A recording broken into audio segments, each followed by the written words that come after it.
vamos a ver los procedimientos de formación de palabras. Aunque existen varios tipos, tenemos la acronimia, tenemos los acortamientos, etc., nos vamos a centrar en los principales que os suelen caer en los exámenes y también en la EBAU. Y entonces vamos a empezar por el primero, que es el más sencillo, que es el simple. ¿Cuándo podemos tener una palabra simple? Cuando la palabra está formada solamente por el lexema, como tenemos aquí sol. Cuando es un morfema independiente, por ejemplo la preposición a. O cuando tenemos lexema más morfemas flexivos. Aquí tenemos separado niños. Como existe niña, entonces podemos obtener el lexema niña. Luego tenemos la O y tenemos también la S. La O sería el morfema flexivo de género masculino, mientras que la S sería el morfema flexivo de número plural. Entonces, como tenemos lexema y tenemos morfemas flexivos, esta palabra sería una palabra simple. Vamos al siguiente tipo, que sería la compuesta. Simplemente he señalado que está formado por lexema más lexema, aunque puede haber más lexemas, como por ejemplo abre latas. Entonces tendríamos abre, que sería un lexema, podemos poner lexema o lexema 1, y latas, que sería el otro lexema. Sabemos que tenemos aquí la S, pero no existe abre lata.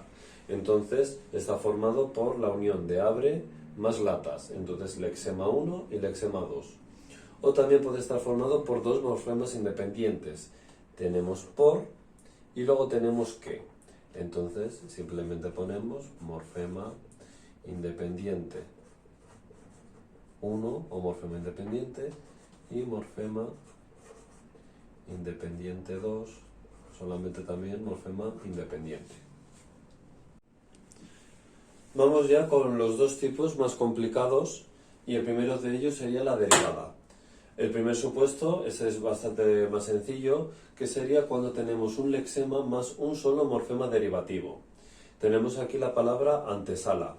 ¿Cuál sería el lexema? Sería sala.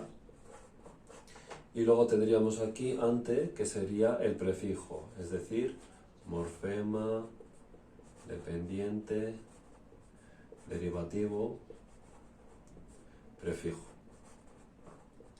¿Qué ocurre si hubiéramos tenido, por ejemplo, una palabra que tuviese un morfema flexivo, como por ejemplo aquí en antesala, antesalas? Seguiría siendo derivada, porque si tenemos un morfema derivativo y un morfema flexivo, que aquí tendríamos morfema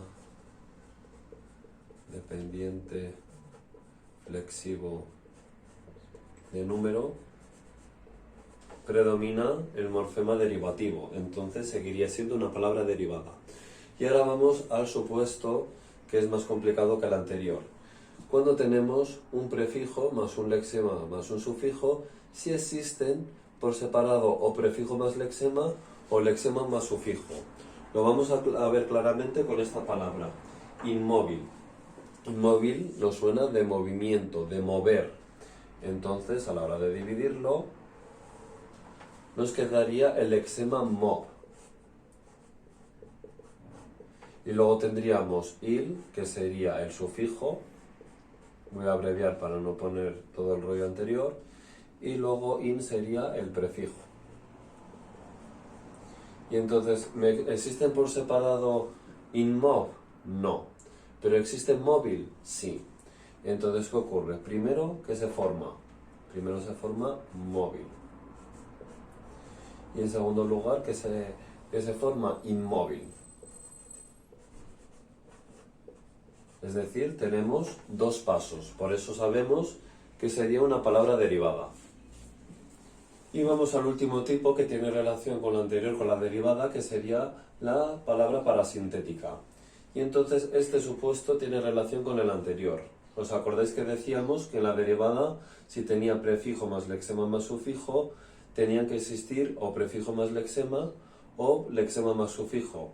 ¿Qué ocurre en la parasintética? Que el primer supuesto es que tengamos prefijo más lexema más sufijo si no existen ni prefijo más lexema ni lexema más sufijo. Lo vamos a ver con esta palabra, anaranjado. ¿De dónde viene? de naranja, naranjo, entonces, si hacemos la división, tenemos aquí anaranjado y tenemos el lexema naranja. Luego tendríamos el sufijo ado y el prefijo a. Pues bien, ¿existe prefijo más lexema a naranja? No. ¿Y existe lexema más sufijo naranjado? No. Entonces, ¿qué quiere decir? Que tanto el prefijo como el sufijo se añaden a la vez al lexema, porque si no, no podríamos formar la palabra. Entonces, ¿qué quiere decir? Que solamente ha habido un paso, que es directamente anaranjado. ¿Os acordáis que en el anterior había dos pasos? Primero se formaba una palabra y luego sobre esa se formaba otro. Aquí solamente hay un paso porque se añaden los dos elementos a la vez. Y el segundo supuesto es que tengamos lexema más sufijo, es decir, composición y derivación. Y lo vamos a ver con la siguiente palabra. 7 mesino. Aquí vemos que tenemos 7, tenemos mes, es decir, ya tendríamos aquí los dos lexemas, y luego tendríamos aquí el sufijo, que sería ino. Como existe 7 mesina, aquí tendríamos el morfema flexivo, vamos a ponerlo aquí, flexivo, de género masculino. ¿De acuerdo? Entonces aquí como tenemos composición y derivación, esta palabra sería también parasintética.